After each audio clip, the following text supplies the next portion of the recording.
I'm Yasmina Bergen, a consultant at FT Strategies, the specialist consultancy from the Financial Times. And today, I'm delighted to be joined by Aled John, the FT's Group Strategy Director and former Deputy Managing Director of FT Strategies, to discuss revenue diversification. Thanks so much for being with us here today. It's a pleasure. We can just dive right in. For those who are watching who don't know the origin story of FT Strategies, can you take us back to the beginning and tell us why it was established? Sure thing. So it established actually as a kind of side project for the former Chief Data Officer and the Chief Commercial Officer, because there was a lot of demand signals from the sector. There was a lot of advice actually that was being asked of the FT, because the FT is an organisation that successfully transformed itself through the kind of digital evolution and did so kind of ahead of the curve, it's fair to say. So a lot of other organisations were frankly asking advice for things like how to change their operating model or how to launch a paywall or build a successful subscription business. And so I think the FT, frankly, was appreciating a lot of the advice they were giving and aware that they could turn this into a business. Mm-hmm. And started to build it, I guess, incrementally, and then hired the appropriate team to get it started properly. And then it became a fully fledged business in its own right about 6 years ago. Great. And then 6 years on, it seems like it's a pretty important part of the FT. What would you say gave the FT the confidence that this could actually work as a business in its own right? Honestly, the most important thing for both the FT and for FT Strategies, I guess the FT has incubated this business from within the group, is there enough demand? Do we have a right to serve these customers? Do we have a strong right to play effectively? And can we build something appropriately within the organisation that can meet that demand? Mm. And certainly, as I said before, the demand signals were there from the sector because we were getting consulted, albeit for free, for quite some time, many years back, which gave us the confidence that there was enough interest in the services. Can we build this business within the group? We've proven that we were able to successfully do that. And scale it as the demand across the world for our services also scaled. And finally, can we bring in the appropriate people with the capabilities that are needed to build this business? Because it's quite a unique consultancy within the consulting market. It's a blend, as you know, of people with, I guess, strategy and consulting experience, but also people who have a deep understanding of how not just the news, but news and wider media, so specialist publishing, B2B, data and insight services, how content can be used as an asset to grow a sustainable business, is people who have that kind of the three areas of expertise. So they're quite a rare find, but we've successfully been able to identify those people and the appropriate leadership over the years to help grow the business. And then you can pull in different people for depending on what the project is. Yeah, so the demand across the breadth of the work that the team do is pretty varied. We started in the space of as we were giving a lot of free advice back in the day on this subject, effectively how to start and grow a subscription business. It's quite a specialist need, but the majority of the news industry for a period of time was trying to understand how to do that. Obviously, over time, as with any consultancy, as with the broader sector, the needs have changed over time. So probably 3 or 4 years ago, it became clear that we could serve at the leadership level of these organisations on the corporate strategy of their decision-making, like what plans they have, where to play, how to win over the 3 to 5 year horizon, which might have included doubling down on a subscription business or optimising for the business that they'd launched. It typically did include that. Latterly, a lot of work around organisational transformation, so becoming the future news organisation in the face of not just subscription growth, say 5, 10 years ago, but broader disruption that is commonplace across the industry now through AI and other aspects, changing consumer behaviour being another. So yeah, there is not a lack of need for support in the space, and the reason why we thought the FT, or why the market thinks the FT can help its clients through FT Strategies, is because we think the FT has grappled with many of these challenges, normally quite ahead of the curve, as I said, than most of the sector. That's super interesting. Thank you. And then how would you say then in that way the model has evolved? So it started from very much focused on subscriptions and then now, depending on the industry needs, it's kind of catching up and then also just staying ahead of the curve to help the rest of the people in the industry to respond to it? Yeah, I guess from an internal business perspective, so when I was the interim managing director of FT Strategies, we were doing a mix of both the consulting, which, as I said, spreads across a number of key themes. So the strategy any senior leadership of organisation needs support on, which is totally normal. The execution of that strategy, which might be going deeper in, say, D2C revenue models, i.e. subscriptions, as I said. I'd say the last 2 years, unsurprisingly, a lot of the dialogue has been framed around how AI is going to disrupt the business models, be you a B2C business or a B2B. So our model, I guess, within internally adjusted to flex more into those themes, as you can appreciate. So the last 2 years, we've done a lot of work around AI and how that's disrupting or how businesses can take advantage of it. First looking through experimentation, but becoming much more strategic for its deployment over the last year. I'd say in terms of the mix of work that we've done, we've also done a heck of a lot of what I would call sector-leading research and insights. That's done in partnership with some of our partners across the globe. So the Google News Initiative, we've done some groundbreaking research with our partners there, also with the Medill University, based out of Chicago. So we launched, as an example, what I would call some of the tentpole pieces of research that really did start to change the dialogue in the sector, firstly around next generation news behaviours. So like any research or consultancy, they depend on the creation of that research to really put a flag in the sand. And that cements the FT's reputation in the sector as someone who is ahead of understanding how these trends are impacting the sector, and consequently how they need to change their operations and how they might need support to do that from the likes of FT Strategies. That's very interesting, and I think it's helpful to paint a full picture of how FT Strategies operates and then evolves as a business in its own right. Now, if we could just zoom out slightly, it would be great to hear more about how FT Strategies as a department or as a business fits within the wider FT. So how would you say the department contributes to FT's overall commercial objectives? Well, we're a very profitable part of the organisation, and one which is core to the new CEOs and the prior CEOs' vision and purpose for supporting the sector within which we operate. There was a good kind of phrase that the current CEOs used when we started, which is the general premise that the rising tide will lift all boats, and in the media industry, I think that's certainly the case. 20 years ago, when the FT first launched its paywall, and then others started to do the same, actually that then perpetuates the need for consumers to pay for good journalism and information which they can trust and rely on, be it for their job or for their general day-to-day. So with FT Strategies, I guess that was core to our original mission to help support the sector, and consequently we're continuing that work, not just with news businesses, but with wider media businesses. It is, however, certainly different to many of the typical businesses that exist within the group, not in terms of capabilities. There's other professional services entities within the FT group. There's other research outfits as well who support different customers. But we're a complementary set of businesses that we actually all collaborate on certain briefs for different businesses around the company.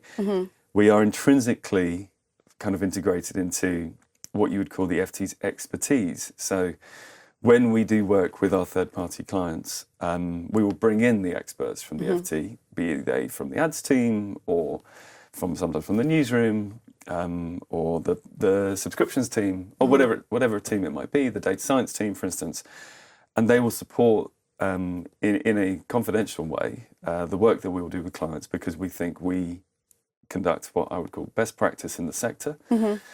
So we're kind of tightly vertically integrated, albeit with a different customer set in mind to who the FT may have served in the past. That's very interesting. And how would you say that you're speaking a little bit about how we can support the industry and then uplift the FT in a certain way, and then also support FT in uplifting the rest of the industry to all move in the same kind of direction? That's the most ultimately most beneficial for everyone. In terms of the FT's brand and as a brand globally and over here, how would you say that FT Strategies has contributed or strengthened or even borrowed from the FT brand, albeit with clients or partners or our readers? I like to see this as a virtuous circle. So FT Strategies started bringing the FT's expertise to the sector because, in particular at the beginning with subscriptions, we thought the FT was a leader. Marrying that with strong strategic rigor, which our team has been built around, was kind of a special sauce that no one else was really doing at the time. And that affords us the ability to go in and do quite deep diagnostic work with our partners and clients, deep research in the sector more broadly, bring those insights along with the FT's expertise to support client outcomes. I guess where we've really kicked into gear over the last few years is where we've partnered with truly global organisations who have a mandate to support the ecosystem across the globe, as well as working with global clients. So our model is quite interesting. We work with big partners such as the Google News Initiative, such as the Knight Foundation, such as the International Fund for Public Interest Media, and there's many others to mention, who have a prerogative to support the ecosystem within which we all operate, be it for their own reasons or for philanthropic reasons. And we are now a trusted partner to do this work globally around the world. That doesn't mean we also don't support organisations directly, which we do. So there's many organisations we will serve globally on their operation. And in turn, obviously, we are the outward-facing brand of the FT within publishing and within kind of content-driven businesses.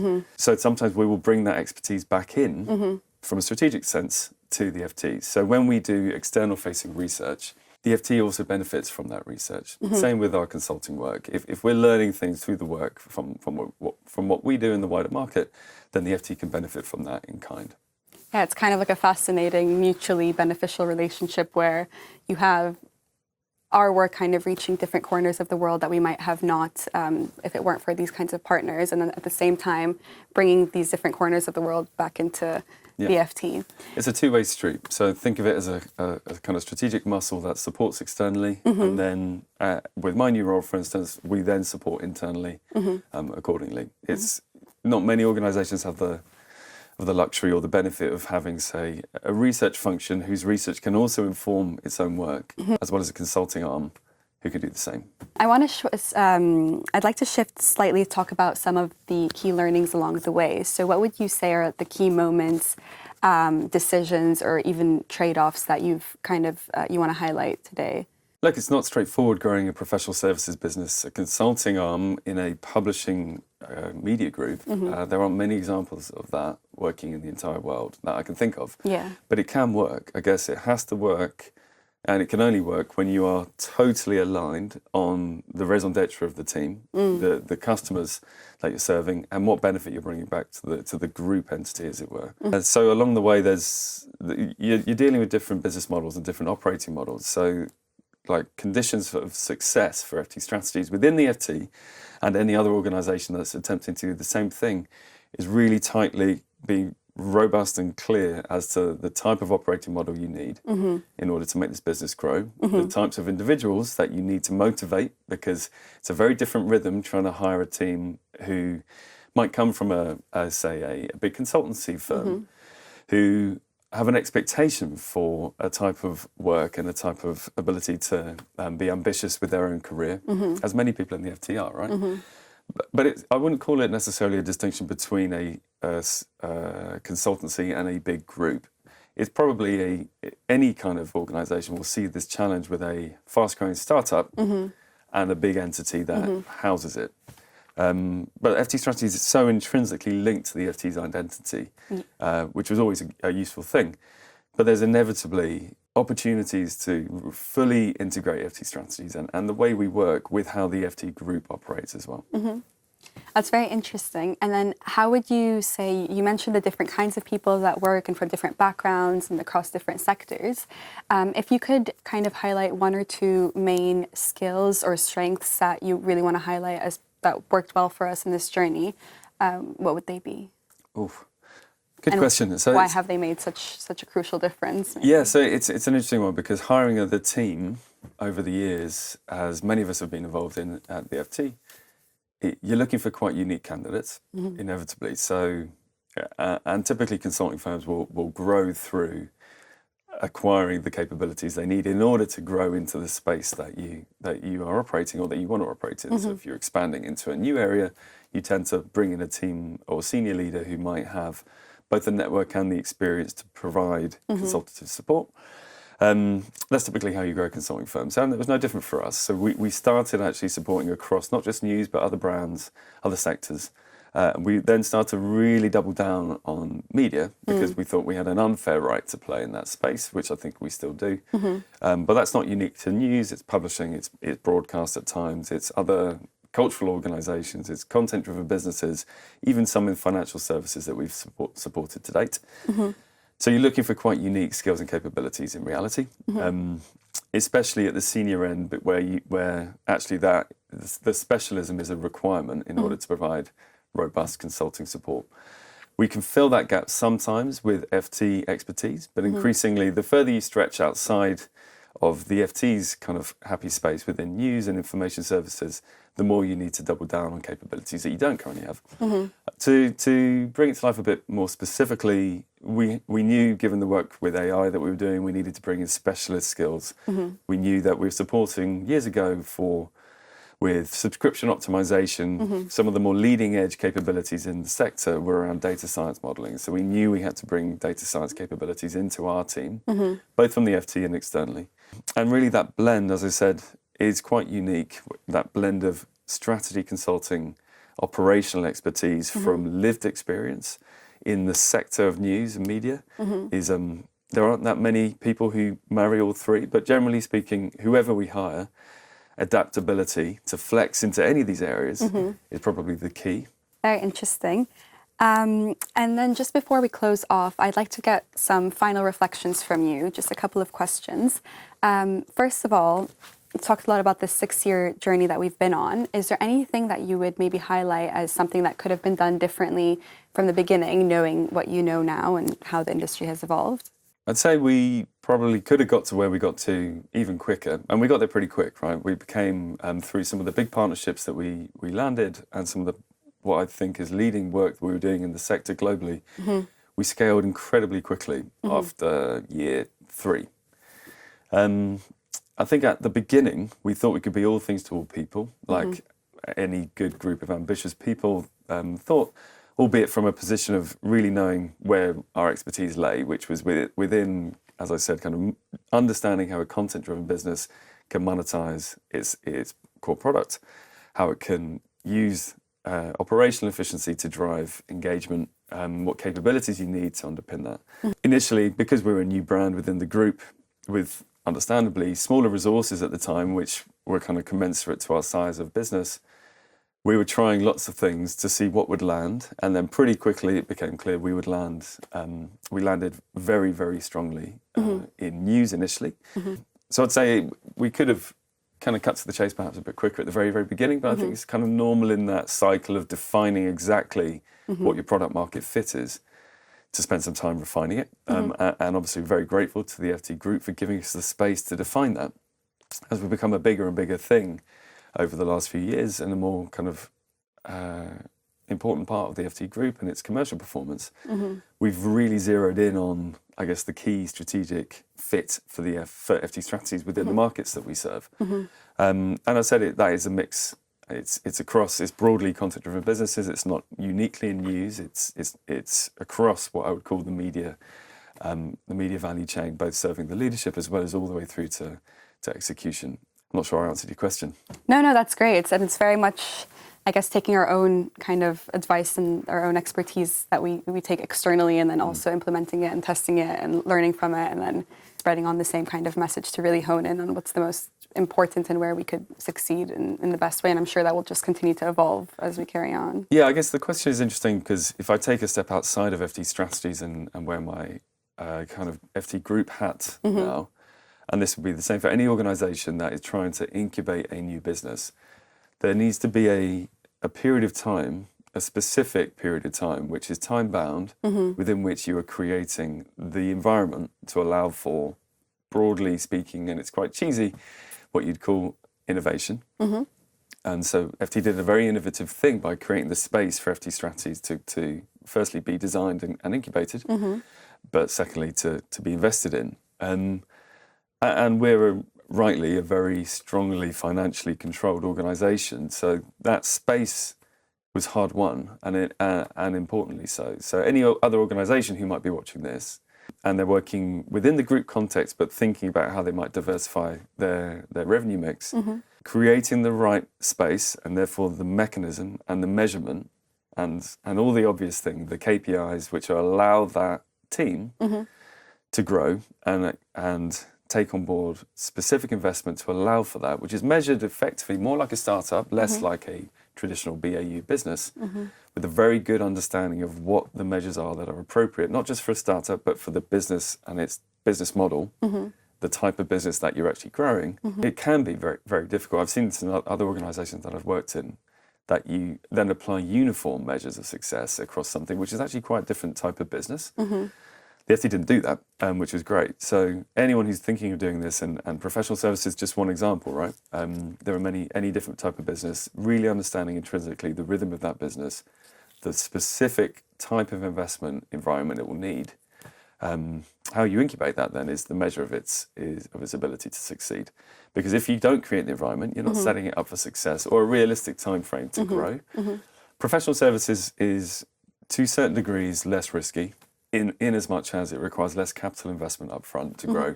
You're effectively hiring people, so there's investment, but people who then sell services as opposed to developing technological products which might require certain amounts of capex or at least funds for a significant period of time to prove product market fit. Professional services, as any type of services business, there's less upfront risk, and you can generally get a measure of whether you think something's working or not within a certain time period, which is less risky, but less scalable because it's people at the end of the day. So yeah, creating the environment, I guess, is really key, and understanding the measures of success that are appropriate for that type of business and over what time period is absolutely fundamental if you're looking to incubate. Brilliant. I think that's like a perfect note to end on, a nice optimistic piece of advice for any news publisher or really any business in the media industry or businesses at large who are really thinking about revenue diversification. So I think we can close off there. Thanks so much for your time and all of your insights. It was a pleasure. It's a pleasure. Thank you. Thanks so much.